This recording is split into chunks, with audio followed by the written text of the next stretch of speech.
Greetings, everyone, to the Bloobcast Halloween episode! Oh, great, Skeletor's back. Watch Zero on Netflix. So anyway, moving on. But anyway, why are we called Bloobcast? Yes! Oh, okay. For our spooktacular Halloween special, we'll be discussing my favourite PS1 game of all time, Resident Evil 2. In a world where zombies had kind of, moved on and nobody really talked about them anymore, one video game series brought them screaming back into the late 20th century. Resident Evil.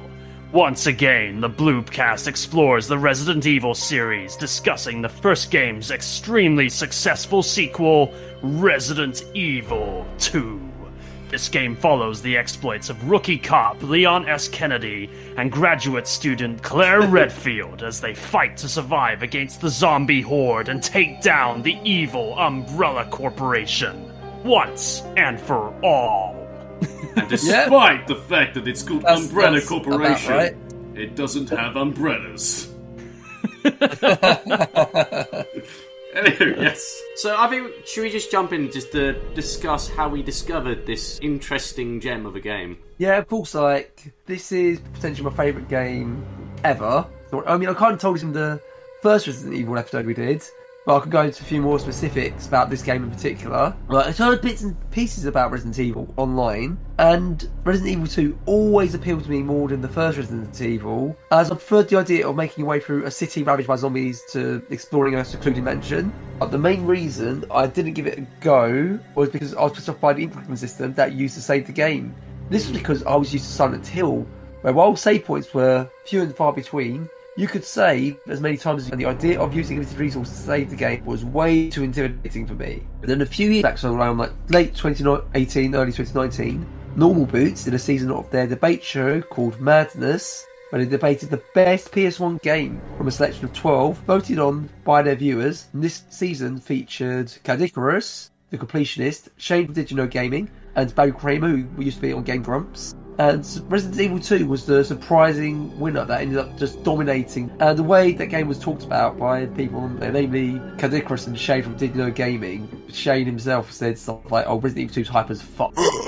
And that was like, this game sounds amazing, I need to play this. And when I first played the game, I died on the very first screen. After a couple more attempts of trying to hit the police station and failing, I copped out and tried the game on the easy difficulty, which is more successful. But when I got to the police station, I had no idea what to do. So I kept having to look up a walkthrough to point me in the right direction. But in spite of all this, I really enjoyed the game. And this was around the time the remake was coming out. And at the time, I didn't have a modern console and was still rocking my beloved PS2 as well as my Nintendo 64, original Xbox and Wii, which I mainly just used as a GameCube. But I saw gameplay for the remake and I was like, I need to play this, this looks great. So I ended up buying a PS4 with the intent of getting the remake. However, I didn't end up getting the remake until my birthday that year. But it was the best time to get it because my birthday is right in the middle of October. So I was a bit able to embrace those spooky October vibes while playing the game. Oh yeah, it was my birthday last week as well, at the time of recording this. Just thought I'd throw that out there. Happy birthday, Rob. Happy birthday. And I revisited the original after playing through the first game last year for our RE episode. Decided to tackle the normal difficulty, seeing as I just conquered the original game, which doesn't have a difficulty setting. So I was like, if I can do the first game, I can do the second game. And I enjoyed it, possible that than the first time. And one thing that made me feel like a complete boss was managing to defeat the Tyrant without using a single healing item. And then preparing for this episode, I ended up playing through the original game about 4 times in a 2-week period. And I felt like Simon Peg's character from Space Resident Evil 2 non-stop all day. Although I didn't have a violent reaction to Twiglets and punch an artist in the face. Oh, we went to see an interesting piece of contemporary theatre. We drank an enormous amount of free wine. We ate our body weight in Twiglets. And you punched an artist in the face. I'm not supposed to eat Twiglets. Why not? They make me violent. But anyway, I blitzed through the 4 different playthroughs, something we'll touch upon later in the episode. I thoroughly enjoyed it each and every time, and it never got boring or stale for me, even though I played it through for 4 times. I was able to get just over 2.5 hours, which I'm impressed with. And I got a secure B ranking on all 4 runs, all without using a walkthrough. So yeah, that pretty much sums it up. That's my early experience with it. That's cool. It's really cool. Yeah, well done on the 2.5 hours. That is really impressive. Yeah. That's really speedy. I mean, the fastest I've ever managed is about 5 hours, and that's like just. I mean, I've never played it to like actually beat the clock, but that's the best I've managed. And yeah, so two and a half. That's the thing. Right. I wasn't even trying to beat the clock. I just knew what to do. Yeah, well, that's the cool thing about the Resident Evil games in general, is that you can time yourself in a way that, like, or, you know, if you know what to do, you can complete them so quickly. It's actually unreal, like, how fast they can be finished. So I guess, kind of like last time, Resident Evil was always in the background for all of us, right? You know, like, we always knew about it. So it's kind of like the same with Resident Evil 1, but I wasn't really aware of 2, except I knew about the lickers for some reason. So for those who don't know, the licker is this really creepy enemy in the game. They're like blood red because they're all like, it's like their skin is inside out, so it's all like their muscles, and you can see their brain for some reason, and they have like a really long tongue that they use as like a whip. So I always knew about the licker, I think because I must have seen it in like a gaming magazine or something like that. It was around the time I was really obsessed with all the monster designs in Doom, Doom 3 specifically, because that game looked amazing to me when I was a kid. And then it was a few years ago, I got into Resident Evil 1, and as you guys know, I really got into it. I really love Remake, and I played the PS1 game a lot, and got into the director's cut recently, and all of that. And so when I did that, I decided to get Resident Evil 2 and Resident Evil 3 as well. So I got those on the PlayStation 3, and I played through Resident Evil 2 for the first time. I had a good old time with our Leon and Claire. That is definitely the cool detail about Resident Evil 2, is what they called the zapping system, where they have the 2 scenarios that are happening at the same time with Leon and Claire, where they're running around the police station, which is really cool. And the big change that was really novel to Resident Evil 2 compared to 1, where they retold the story but from 2 different perspectives. So the idea was that you played as Leon, you ran into these kind of characters in the police station and this stuff happened, and then you played as Claire and you ran into like, you were running around the same building, but you were doing a different story. So you had these 2 stories kind of going on at the same time, which is different from how the first game did it, where you would still run around the same building, but you would play as Jill and Chris, but the stories wouldn't be all that different. And also what was cool was that Leon and Claire do run into each other in their scenarios as well. So like, there are some moments where they do meet up. They meet up in the STARS office and stuff like that. Or in the corridor when they're chasing after Sherry. There's you know, it's a cool storytelling detail that kind of distinguishes 2 from a lot of other games, really. So I got into it and it was cool and I enjoyed it. And then when I finally got a PlayStation 4 last year, because I've taken my sweet time getting one, Resident Evil 2, the remake, was the first PlayStation 4 game I ever played. So it was really funny. I'm not used to, like, really modern gaming at all. Probably the most modern games I usually play are from 2010. So I had this thing at the very beginning of Remake. It's raining, and I was really obsessed with the raining effects for like the first good like 10 minutes. I was literally just like having Leon walking in and out like of the rain and just seeing his clothes getting drenched and him like holding his hand up to stop himself getting rained on. And I was like, whoa. And that was me discovering next gen gaming, everyone, was the rain effects in a video game. But yeah, so that's my Resident Evil 2 discovery, both the original and the remake. So James, get on here, boy. Alright, I'm going on. So now this, James, yeah, he's only played this game for this episode, so he had no prior exposure to this. I'm interested to know what you think. It's going to interest you. Okay. So, to be fair, and to be honest, I mean, there was always some awareness of Resident Evil, as Ewan pointed out. You know, I think everyone at some point during the 2000s, I want to say, was aware of Resident Evil in some capacity. You know, there's movies, you know, the video games were promoted everywhere. I think also, like, I just saw Resident Evil being promoted on every sort of, like, video game shelf to some degree. It was impossible to avoid. So I was aware of Resident Evil as a kid. I will say that as a kid I was aware of Resident Evil. And I spoke about my discovery of Resident Evil, the franchise, in the last episode, regarding Resident Evil 1. However, Resident Evil 2, I think, as weird as it sounds, I think my first moderate exposure to the concept of Resident Evil 2 was through Robot Chicken. And it was the one episode where I think it's called Super Mario Meets GTA. Oh, I know the one you mean. Yeah. That sketch has Mario going into Liberty City and doing all the horrible things you would do in GTA. But that sketch ends with Yoshi going to Raccoon City, which is where the video game is set. Yeah. And obviously Yoshi... He drives up and thinks, "Ooh, Raccoon City, that sounds nice." And then gets eaten alive by zombies when he gets there. Raccoon City sounds lovely.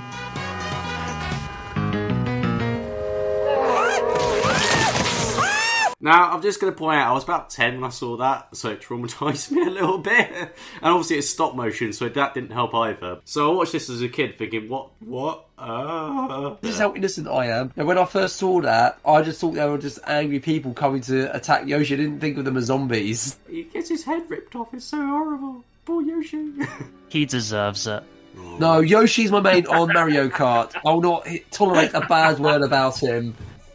Yoshi! Anyway, moving back to how I discovered Resident Evil 2. Obviously, that's probably my first exposure to the concept itself, but I didn't actually realise that was Resident Evil 2 until recently, and this is very much recently. Obviously, I played Resident Evil 1, so naturally, we wanted to move on to Resident Evil 2, so I did end up playing Resident Evil 2 for this episode. This is the first time I've played it. I've had no knowledge about... I mean, to be fair, I do know who Leon is, because Leon does appear in Resident Evil 4, so I know the character. So I've been exposed to that character and the universe of Resident Evil before, but this is the first time I've ever come across Resident Evil 2, and it was for this podcast, put it honestly. It's been an interesting experience, we'll get into that. Leon is a very different character in 4 than he is in 2, I will say. Used to be a cop myself. Only for a day, though. I thought I was bad. Although in Remake, he does have some elements of 4 persona. You do get to see his kind of like sassy RE4 stuff in some of the one-liners he throws out here and there. But before we discuss Resident Evil 2, I think I want to kind of touch on the scrap version of the game, which fans tend to refer to as Resident Evil 1.5. Originally, it was like a completely different game. The way the PlayStation was designed was completely different. It looks kind of like more boring, kind of like more kind of modern. It just doesn't look as interesting as what we got in the finished game. That was the problem, was that Shinji Mikami, the producer, was like, we finished about 80% of the game and then realised that it was really boring and they just completely scrapped it. Yeah, and Capcom, in a good move, they gave the developers time to start the game from scratch completely, which is the best thing. I think one thing that intrigues me is Claire isn't in this game. Instead, you've got a biker called Elsa Walker. And one thing we haven't mentioned about Claire yet is she is the brother of Chris Redfield, the male protagonist from Resident Evil 1. And she's come to Raccoon City to look for Chris. A sister. Yeah. I don't know why. A sister. Oh, but yeah, Claire is the sister of Chris Redfield from the first game. She's come to Raccoon to look for Chris, only to find it's ravaged with zombies. Luckily, she ran into the rookie cop on possibly the worst first day of a job ever, who's just come to this town to do his job and finds the patrol route is covered with zombies. Just the worst luck. I did a little research. I was reading about the Resident Evil 1.5, and Claire is basically the same as Elsa, the original character they had planned, but yeah, the big detail was it was Nobuo Sugimura was one of the writers, and he said there needed to be more of a connection to the first game's story, so that was why they said, okay, let's make her the sister of Chris Redfield from the first game, and that kind of gives a bit of a connection, because really there isn't much connection at all apart from some like vague references to like the STARS team in the police station and stuff like that, but really there's not much. It was probably a good decision, I think, because it did connect the story more, aside from like the obvious Umbrella Corporation is behind it all. The Ada connection from the first game, that's kind of very much a very tenuous, not super tenuous, but it's a very kind of obscure detail that if you haven't played the first game. Yeah, I mean, there's also things in the notes you discover throughout the games as well, saying like it discusses the events of the first game and how it spiraled out of control and obviously ended up in the events of Resident Evil 2. And of course, when you meet Marvin in the police station, he says the immortal line, "About 2 months ago, there was this incident involving zombies in a mansion. Yeah. Oh yeah, no, that's another thing. We've obviously talked about the voice acting in the first game. That does not really change too much. I mean, the best quotes are in the first game. It was a huge snake, and also poisonous. Ugh. But I think that level of charm and stupidity that you get with the voice acting is still perfectly present in Resident Evil 2. Freeze! Who are you? What are you doing here? Don't shoot! I'm a human! I think they got Canadian voice actors. But it's still somehow just as cringy. Ooh, sorry about that, babe. Wow. I noticed again there was a point Capcom made of wanting to make the script a bit more like actual English. Reading an interview, someone did actually bemoan the fact that we weren't going to get more Master of Unlocking quotes. So there was like a feeling, on the one hand, this is probably an improvement, but at the same time, what are we losing from moving away from the cringy dialogue of the first game? Like, really? It's Forest. Oh my god. It's like accidental art, isn't it? They've accidentally created something beautiful here. And, yeah. I mean, obviously, it's great. I think it's good that they wanted to make something better. They wanted to kind of improve upon the criticisms of the original game. But at the same time, it's kind of what made Resident Evil, the first one, so good. I don't know. Yeah, that's one thing I found missing from the original remake, the GameCube remake. There's no Jibble sandwich or anything like that. That was too close. You were almost a Jill sandwich. Yeah, there's nothing like that. Moving away from the voice acting, one of the things I love about this game is, unlike the first game that slowly kind of eases you in, this game just throws right into the deep end. As in, you're in the midst of this blazing inferno, and you're surrounded by zombies. And this is probably the trickiest part of the game, in general, since it takes quite a while to make it through the city to reach a police station, which is where your first save point is. And you can run around with most of the zombies if you know what you're doing. But there are a couple of points where you're trapped in extremely narrow passages where you have no choice but to take out the zombies. And of course, like in the first game, they are bullet sponges and will take at least half a clip of ammo to take out. Yeah, I was caught off guard. I'm a bit of a veteran with these games now, but I was chomped a few times. Yeah, replaying it. Well, I think it's great with thrown to the action, and I love the interaction with the owner of the gun shop before the zombies swarm in and eat him alive. What's going on in this town? I ain't got no clue, darling.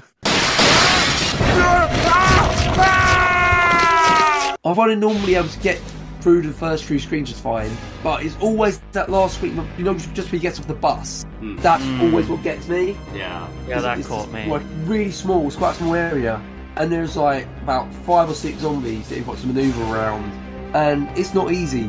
Once I had to resort to trying to pick it, because you can do this in the gun shop. It's very risky, but you can do it. When the zombies are eating Kendo, the gun shop owner, alive, you can either shoot all the zombies or just run past them. You can take like the shotgun or the bolt gun if you're playing as Claire. I did notice that looking at it. Yeah, I've not attempted it, but I did see the shotgun was right there, and I was like, yeah, try and get it. Yeah, the thing is, it could be useful because you're in for a nasty shock not long after you get to the police station. So you meet Marvin, and then you begin exploring the police station. As you explore like the first corridor you go down, you see something falling past the window. You go into the next room, and the only sound you can hear is like a slow dripping. You find the corpse, who looks like his head has been chewed off. Examine the corpse to get some handgun ammo. As you walk on, you see a cutscene revealing what ate this man's head, which is possibly the toughest enemy in the game. And after the cutscene, you need to dispose of it.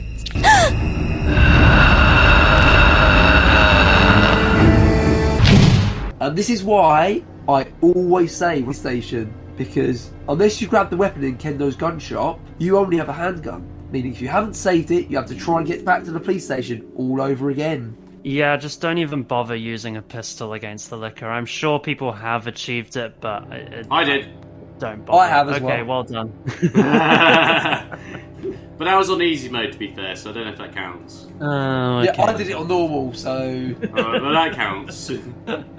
I tried to do it as Claire, but it didn't work out. But when I did it as Leon, I was able to do it. So I think, I don't know, if Claire's playthrough is a bit more difficult than Leon's. I don't know if there's like a difficulty balance, because I know there was a difficulty thing going on in the first game, where if you played as Jill, it was a bit easier than playing as Chris. His playthrough is unforgiving. Yeah, I think both characters are well balanced. Like, they're the same item capacity and take the same amount of hits, but I think their main difference is like the weapons they get. Yeah. Like, Leon gets a wider variety of weapons, including the most powerful gun in the game, which is the upgraded Magnum. Kang has more ammo. Yeah. But his arsenal isn't as good at taking out the lickers. That's Claire's the thing. got a grenade launcher which has acid rounds that can take out lickers in 1 to 2 shots. Leon's got the easy solve the puzzles that involve the lighter, whereas Claire has to find the lighter and carry it using an item slot. But this is balanced by Claire having lockpick, but Leon needs to find small keys to open certain locked cabinets. I'm inclined to say that the first part of Leon's playthrough is a bit easier because, I mean, for me, when I had the shotgun, it was also easier to take out the lickers than the crossbow for Claire. Yeah, that bolt gun eats up ammo because it shoots 3 shots at once, so you have to divide your ammo count by 3 every time. That's the only way to take out the licker in the first bit, is either the shot... I mean, you can try the pistol. I did manage the pistol eventually, but then also I tried the shotgun the first time round as well. I think what the game expects you to do is either use the shotgun or the crossbow to take out the licker, and the crossbow is way more difficult to aim than the shotgun, I think. Just run past it. Wait, what? You can run past the licker? Just run past it. Yeah, that's what I always do. I was too busy shitting Don't waste any ammo. God damn it. I love that you guys are like coming up with all of these weapon strategies, and I'm just like, just run past it, bro. Like, it's fine. Yeah, but it's like the spiders. As soon as I ran into them, I was just like... Yeah, they can catch you off guard, but again, spiders, like, you can cannot... That's what I do. I don't... Do you know, the spiders don't bother me. They just kind of just... Really? Chill around. They'll try and poison me, but I can just run past them. That was the game breaker for me. Like literally, both these zombie games, right? The only thing that stopped me from finishing them is not the actual zombies themselves, it's these weird monsters that they shove in. Big snakes, spiders. Come on! You didn't even get to the crocodile. What? There's a crocodile! To be honest, you're not missing much with that boss fight. It's terrible in both the original and the remake. This is like Brum the and alligator Thunderbirds all over again. Yeah, you're right. Yeah. Giant alligators. God damn it. I mean, it's fine. But what I like about Leon and Claire is they're somewhat more relatable in comparison to the protagonists from the first game. So Chris and Jill, they're great, but they're elite members of the Stars Alpha team, so they're combat specialists. This game, you're a rookie cop on his first day and a young student looking for a brother, so they're kind of just as unprepared for this situation as you. Leon's my favourite character in the entire Resident Evil franchise. In this game, I like he's kind of like good at nature, like he's really trying his best, and of course by Resident Evil 4 he progresses to being like this cocky, sassy badass. No thanks, bro. Yeah, Resident Evil 4 right hand comes off.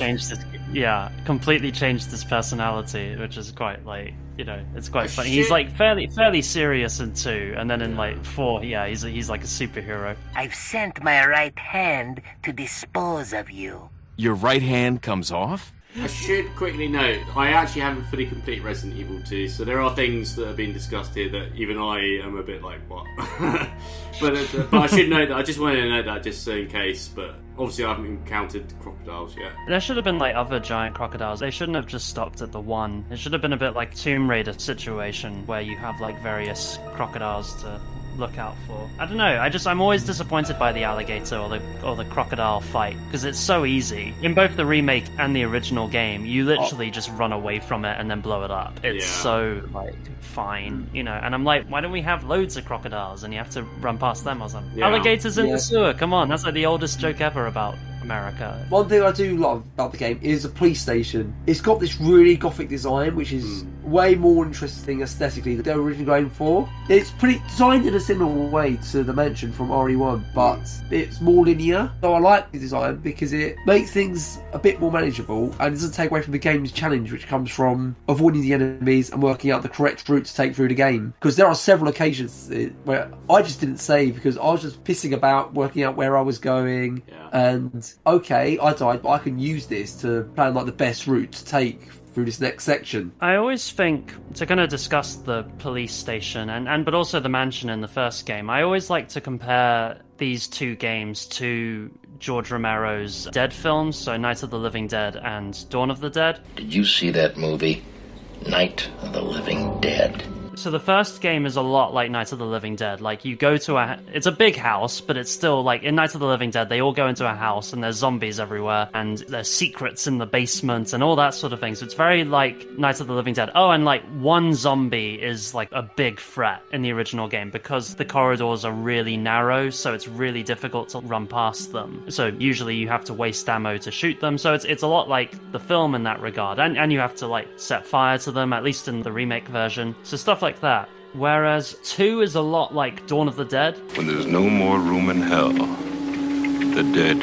will walk the earth. Because it's like this big public place. So in Dawn of the Dead, it takes place in a big shopping mall. And so you've got this big wide open place and there's like loads of like safe areas, but then there's loads of really dangerous areas. And one of the things the director, Hideki Kamiya, he was saying they were really chuffed about the fact that they could get more zombies into a room just from like the processing power. So, you know, in the original game, they could only fit maybe 1 or 2 or maybe 3 zombies into a room at a time until, you know, before it kind of messed with like the performance of the game. Whereas this, they're able to get, I think, at least 7 in a room all at once, which is such a big change, and it's a lot like how Dawn of the Dead works. So in Dawn of the Dead, the threat isn't, like, one zombie is easy, but the problem is when you have, like, a swarm of zombies all coming at you at once, which this game does really well in some spots. Like, you just walk into a room, and there's just instantly, like, 3 or 4 zombies already at you, and that's all great. So very Dawn of the Dead, which I approve of. And yeah, just running for safety in this big public place. Very Dawn of the Dead. Yeah, that's what I would bring out, was this game has a lot more zombies in comparison to the first game. So in the first game, you normally get like 1 or 2 a room, and dealing with 1 zombie is challenging enough. Here, you can sometimes get like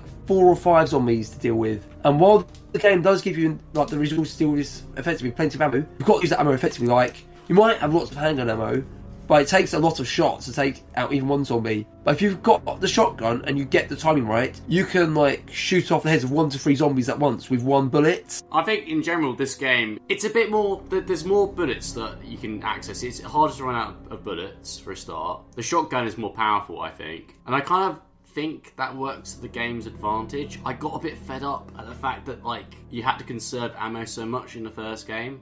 I found that really frustrating that like you could either run around like the zombies or like, you know, conserve the ammo. I'm naturally, because I grew up on first person shooters, I love to shoot everything in sight, and I did that in Resident Evil 2 and I still had bullets left over and I had a whole shotgun left over, and that's kind of cool. You were playing on easy mode, which starts you off with like 100 handgun bullets. I know, it's brilliant. But yeah, that is actually a good point, because Resident Evil, infamously kind of, depending on who you talk to, began shifting away from horror and focusing more towards action. In some cases, they pulled it off really well, and in others, they didn't. Like Resident Evil 6, which is Michael Bay Resident Evil. And it's just not fun to play. But yeah, Resident Evil 2 was kind of the starting point towards the shift to action. Yeah, no, I agree. One of the interesting things with the remake was, I noted in an interview, they were saying that they started the remake back in 2015, which is, you know, quite a while ago now. And they were saying that they were taking on feedback that they'd got from Resident Evil 6. So I think there was definitely a feeling then that the series had strayed too far away from its roots and what made Resident Evil special, you know, and that's why we then got Resident Evil 7, which is a lot like 1 in the sense that it's like, here's a house and here's a couple monsters and you've got to find ammo and all of that sort of thing. And then Resident Evil 2 Remake was kind of it's kind of a blend of the original 2 and Resident Evil 4, because it's got that third person perspective. It's not fixed camera angles like in the original game. Feel a lot of kind of vibes from Resident Evil 7 in the remake as well. Yeah, like being able to make ammunition from finding gunpowder, stuff like that's from Resident Evil 7. The gunpowder actually started out in Resident Evil 3. Yes, yeah, no, I remember. One thing that I do wish that they would bring from 3, which they put into 3 remake, but not into the 2 one, is that you can dodge in the original Resident Evil 3. I'm like, can we have that back, please? Yeah, Why isn't that in 2? They put that in GameCube remake of the first game. Okay, right, yeah, maybe I should check that one out.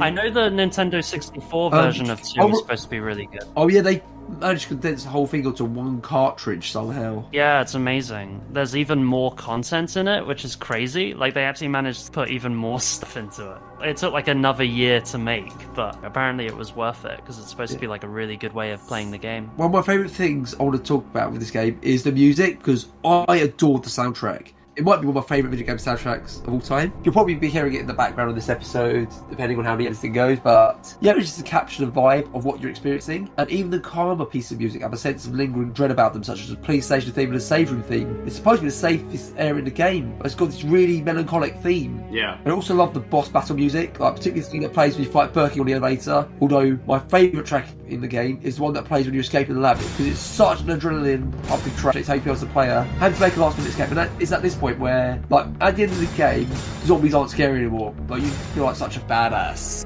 I want to just sort of bring up the atmosphere of this game and also comparing it to the first Resident Evil. I mean, we've mentioned the comparisons to the police station and the mansion in the original game. I will say, I do think the first Resident Evil is creepier than this one, I think, personally. I agree. Yeah, I think there's something about the mansion itself. The fact it's just like this isolated sort of haunted mansion. There's something very gothic about it. I think the best way I can describe it is the first game is very gothic. It's more of a gothic story in a gothic mansion. We're trying to find out the secrets and uncover what's going on behind this zombie thing that's happening right now. The second game feels more like an apocalyptic story. There's a city overrun by zombies and things have gone wrong in civilization. And you feel like civilization is crumbled. The very first cutscene has some truck driver crashing into someone and people turning into zombies. There's a guy running a gun store just like fending for himself. There's something very apocalyptic about that. I don't know if you guys agree with that. So my other big favourite Resident Evil game is actually free, and that's because that is, people may know, I really like apocalyptic games and stories, and that one is that you just running around this apocalyptic city. Yeah. That's all great, because it is just the classic cars are crashed and there's like burning buildings everywhere and there's zombies everywhere. It's all great. Whereas 2 is like an interesting blend of the two. The police station's this kind of weird gothic thing as well, because you've got like all these weird statues everywhere. But at the same time, yeah, it is more apocalyptic, I would say, in the style. One comparison I like to make is first game's like Alien, this game's like Aliens. Yeah, no, I agree with that assessment, definitely. I mean, it's pretty blatant with the whole Sherry Birkin thing. Like, she is literally just Newt. Oh, yeah. And they really went in on that in the remake. Oh, yeah, we've not talked about Sherry yet, or Ada, or Police Chief Irons, or any He's of met the... Ada. Was that? James has met Ada. I met Ada, yeah. Like, very briefly, and then she ran away. Oh, yeah. Ada is the boyfriend of a scientist... Boyfriend? Or Umbrella. Why am I getting genders mixed up? Girlfriend. Ada is the girlfriend of a guy called John, who's referenced in the first game because his password to get into the computer in the lab in the first game is Ada. And she comes in looking for her boyfriend John, and she ends up walking around with Leon throughout the whole game, and yeah, they kind of have a romantic thing going on. It's pretty cool. One thing I find hilarious though, and so this is kind of a funny dialogue moment in 2. So there's a character called Annette, and she actually brings up the fact that John had Ada as a password in the lab, and it's like, how would you know that? She just happened to know. She was like, yes, I remember John. He used his girlfriend's name as a password. And I'm like, were you going through every employee's password? Like, why? Ada Wong. I've heard that name before. One of the men from Chicago who came to assist the T-virus research used his girlfriend's name as his password. How did you know? And then there is Sherry, who's the little girl who Claire runs across. She's the daughter of William Birkin, who's the creator of the G-virus, which is the virus that has caused this zombie outbreak. And then there's Police Chief Irons. I want to talk about Chief Irons, because he's a creepy antagonist that you encounter halfway through the game. Yeah, there's a lot of shifty vibes with him. As we should all know about Resident Evil, the big villain in all of it is the Umbrella Corporation, who William Birkin works for, creates the bioweapons for. But Police Chief Irons is working for Birkin, and Birkin is actually working against Umbrella. And so Irons is actually kind of working for Birkin. I don't know if Irons realizes that he's not actually working for Umbrella anymore. I think he does. So Umbrella sends something to come after Birkin and Sherry and Leon and Claire. which we'll discuss in a sec. I just find Irons really interesting because he's really horrible. He's like a nasty, misogynistic creep. Although I preferred him in the original game, because in the original game, there's more subtlety to him. He's kind of...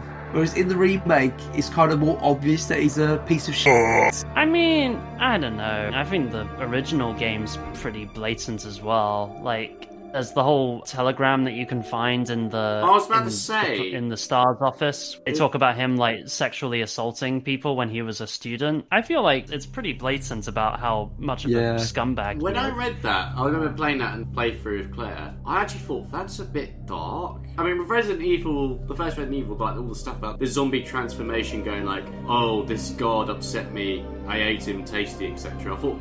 Yeah, that's a bit horrible, but it's still kind of in the realms of sort of speculative fiction and silliness. This felt like a legitimately dark, too close to reality sort of situation, I thought. I remember just reading that document, I thought, oh, that doesn't...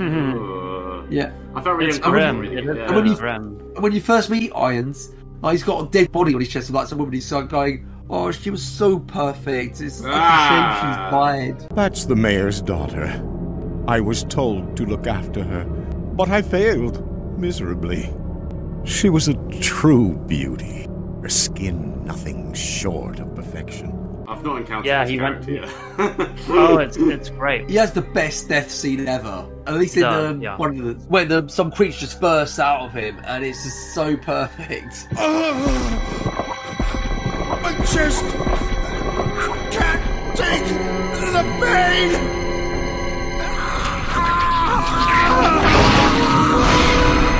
Oh yeah, because this is literally just an Aliens ripoff. Like, a thing just bursts out of people's chests. They were not subtle about it. Out of his chest, it kind of like bursts out, like it splits him in half when it bursts out as well. It's glorious. Yeah. I was just thinking, again, they're kind of like, ooh, it's a little bit different from a chest burster.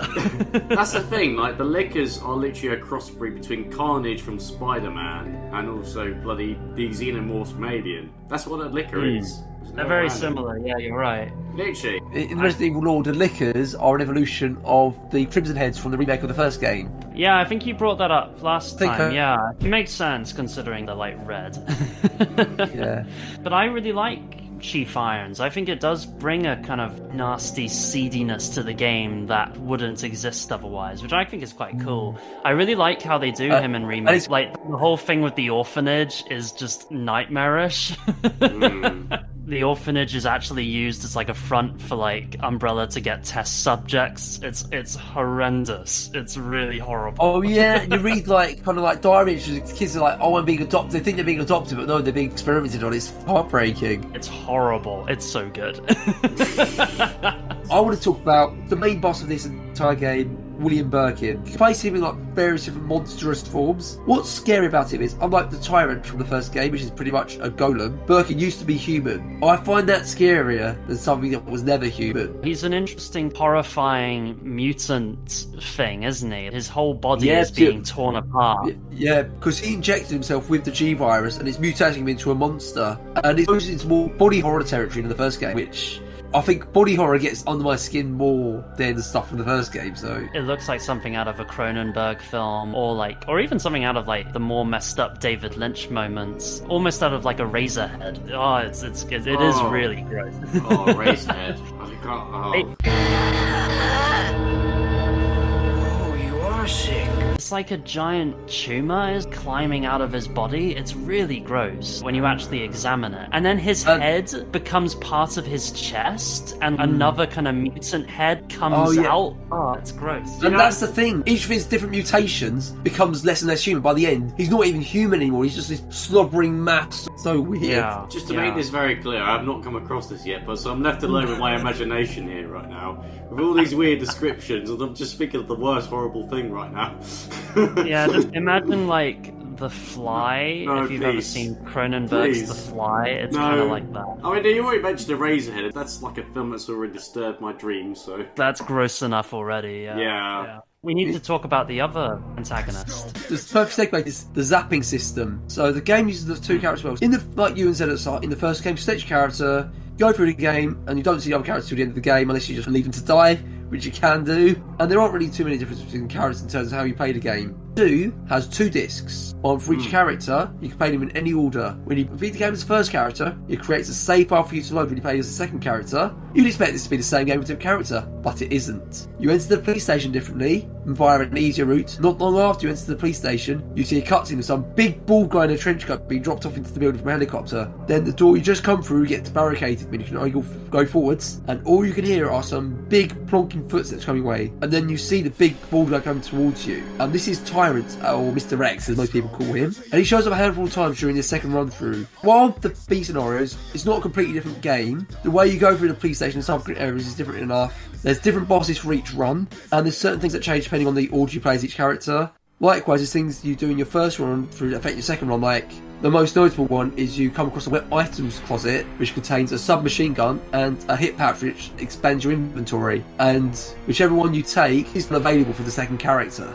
And there's some things that stay the same in both run-throughs, like Leon always meets Ada, Claire always meets the police chief and Sherry, but sometimes the placements of enemies change, and that can throw me off. It threw me off, really, because there's an area that was empty before, and then it'll come down, there's like zombies there in the B scenario. And like in Leon's second run, the first corridor you're into after meeting Mr. X, there's 2 zombies. In Claire's run, they aren't there, but the corridor after the library, that's otherwise empty, is full of zombies nibbling on a corpse. Okay, here's the big thing. So, here's my flex, guys. I find these games pretty easy, actually. Sorry, James. No, that's fine. I know I'm terrible at playing games. Carry on. I'm a smug, awful person. So I've recently finished the Resident Evil 2 remake on hardcore, which is pretty tough. It's a pretty tough game. Apparently I'm one of the 7% who've beaten Claire's second scenario on hardcore. 7%, everyone. That's me. I'm one of them. But the big difference between the original and the remake is how they implemented Mr. X. So Mr. X in the original, he kind of just turns up occasionally, like he'll pop up in certain like kind of scripted scenarios, whereas Mr. X remake, he literally will follow you around the entire police station, apart from like some certain rooms that are like closed off to him, but otherwise he will follow you anywhere, and it's amazing because like you'll have like a gunfight with some zombies, you'll just shoot them, and then he'll hear that, come stomping after you. Yeah, he'll hear it and he'll come after you. It's so cool. But my point is, after I'd finished hardcore mode, I went back to playing like the kind of medium standard mode. Wow, I feel sorry for the zombies because I was finding it so easy compared to hardcore. But the thing that saved it was the inclusion of Mr. X, because oh my god, like he's still a problem. Yeah, I'm gonna... No running in the halls. Detention for you. There's a moment I want to brag about during my playthrough of the remake that I did for this episode. I was doing the B scenario as Leon. Mr. X appears earlier in the B scenario, whereas in the A scenario he appears in like one main chunk of the police station. I worked out where he spawned in the B scenario, and it spawned as much of the police station that I was able to access without spawning him. But because I was a bit cocky and reckless, thinking I could run past zombies to save ammo, my health in danger, which means one hit and you're dead. This put me in a tricky situation when it came to dealing with Mr. X, but I persevered anyway. I got the last me to get out of the police station. I took the quickest route back to the police station while Mr. X was chasing me, using my shotgun to gun down all the zombies in my path with a shotgun, and I made... It felt like the end of an action movie. I felt like so badass just doing that, and when I made it, I was like, yes, I made it. And then literally a day later, I was like, I should have used the share button on my PlayStation control to have a video of that as evidence that that actually happens. So it's only my word that it exists. My favourite Mr. X moment I had was I was running up some stairs and then I ran through a door and Mr. X was right behind it and he just decked me in the face.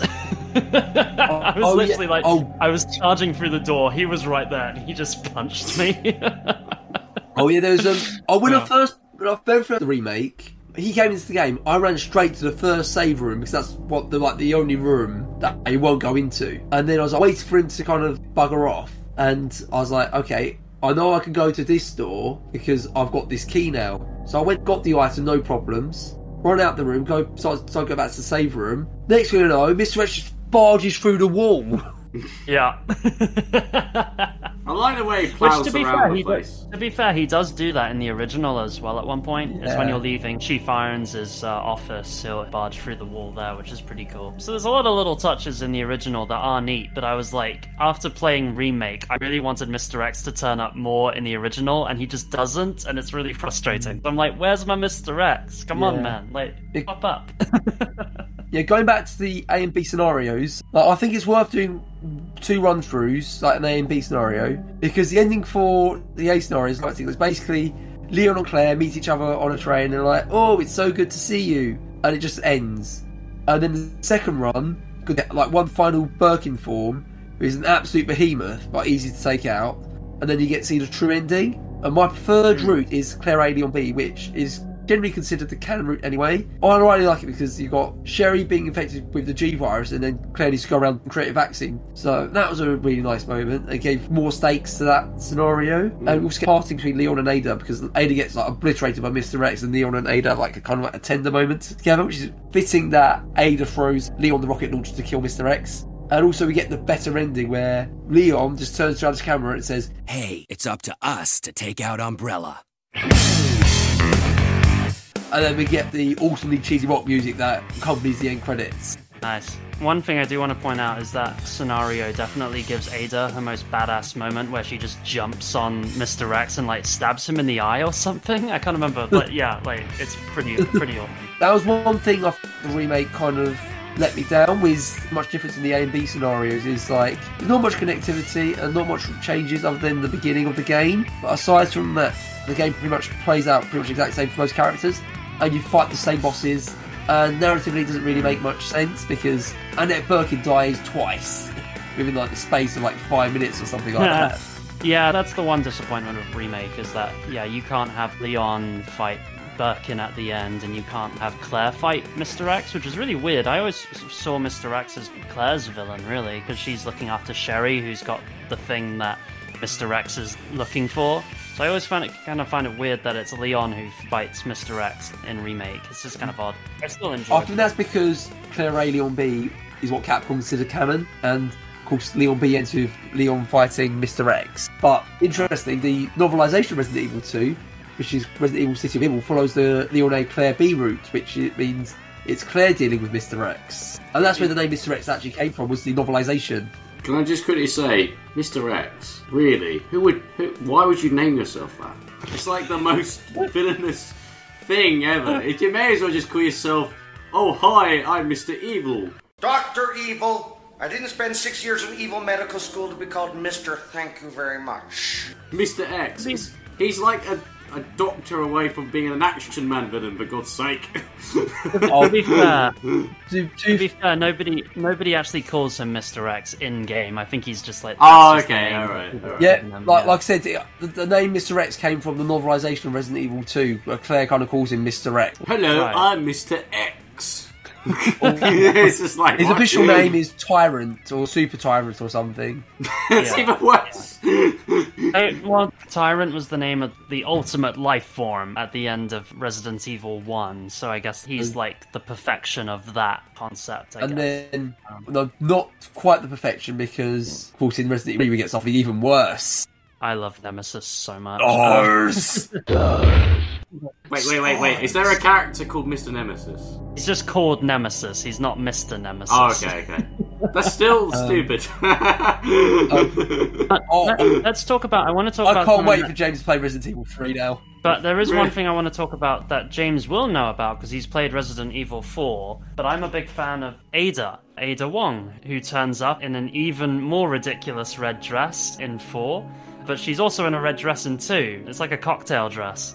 Yeah, what's the reason? She's like running around in high heels. Well, Rob, didn't you say that that's explained in the novelisation or something, like why she's in a red dress? Yes. Apart from her being a sexy exactly. Like she was saying in a hotel or something, and that's all she kind of really had when the zombies outbreak happened. Okay, that's okay. Yeah, right. That's fair enough. I'm gonna be honest. So in the remake, so at first she's got like an overcoat that she's wearing over the dress, and then she takes the overcoat off later. But I'm gonna be honest, I played the version where you get like the original outfits, and her turning up from the shadows in the sexy red dress, I'm gonna be honest, it had a lot more impact. It was so cool. Hey! Who is that?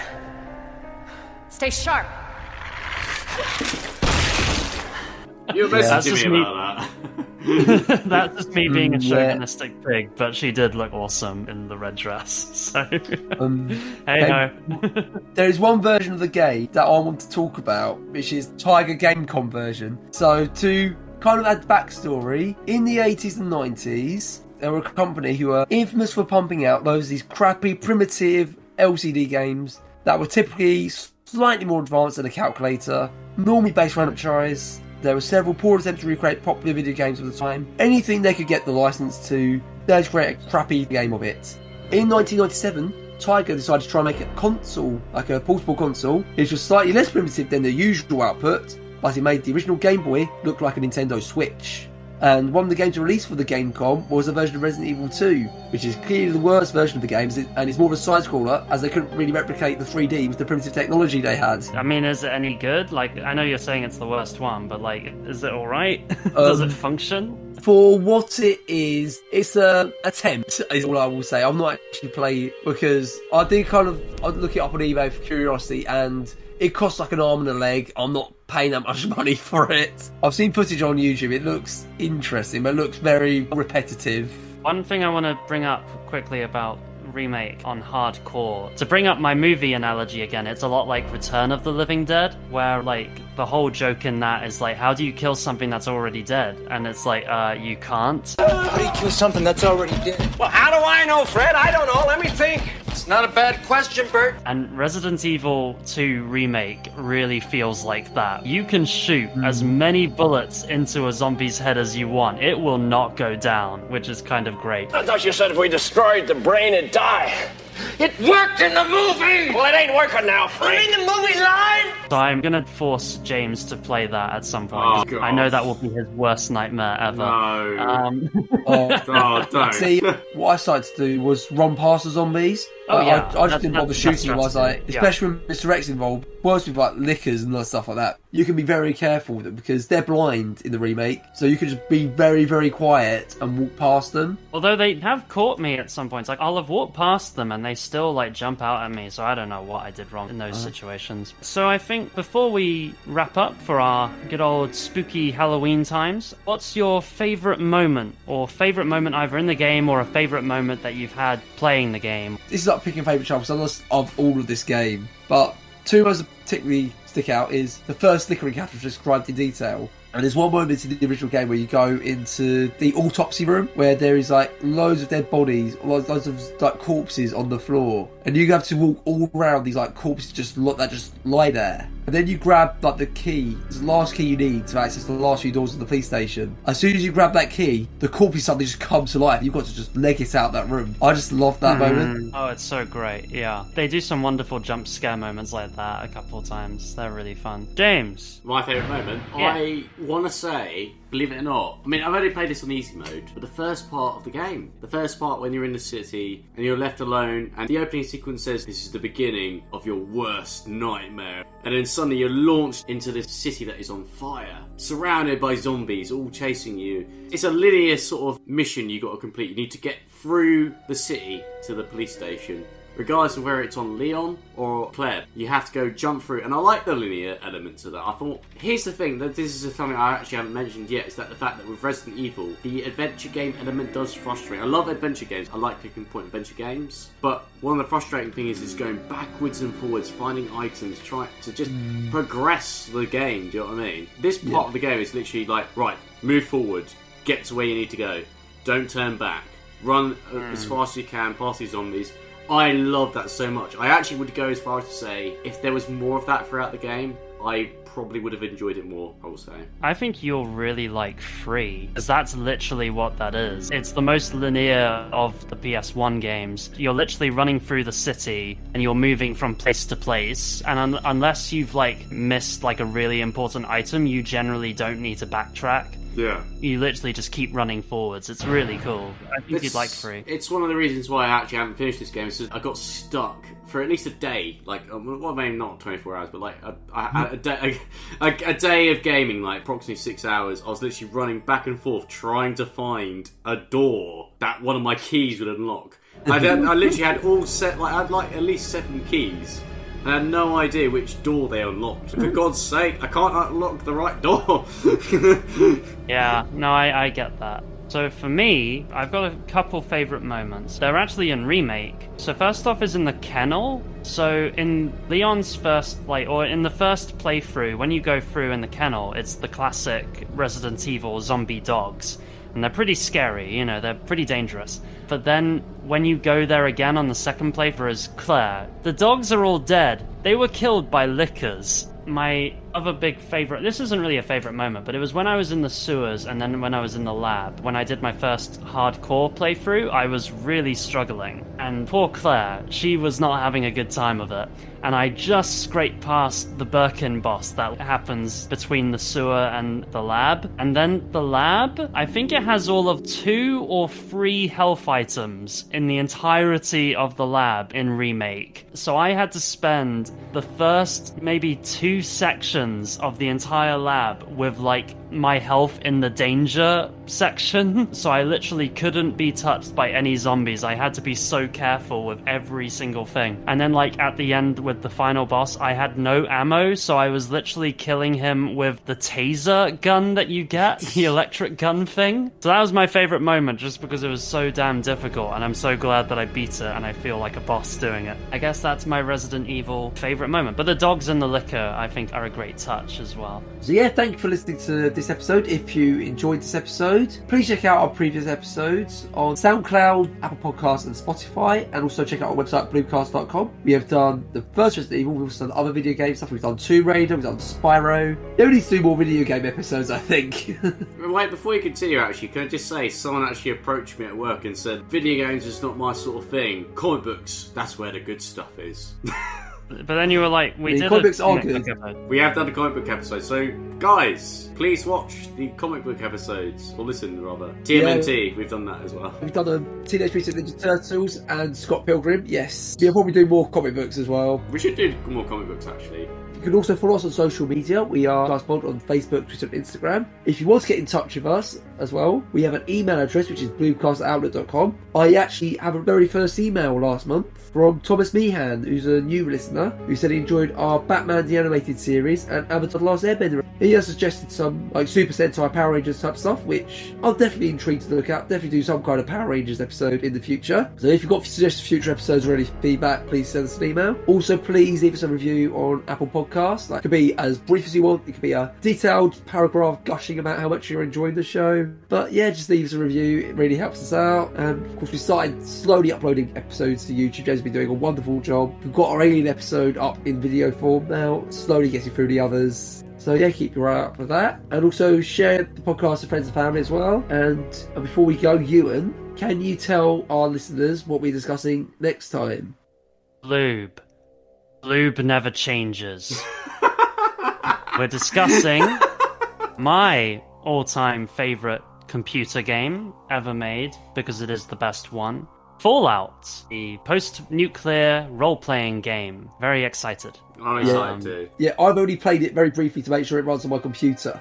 So I'm excited to delve in and see how great this series is, because the way Ewan's talked about it for years kind of intrigued me. Finally delve in and see why he gushed about it so much. I've played it before. I really enjoy it. I'm looking forward to finally finishing it myself. I'm just looking forward to seeing all those wonderful claymation faces. Oh, they're so cool. They are so cool. I am, guiltily confessed, fan of those animations because they're just so weird.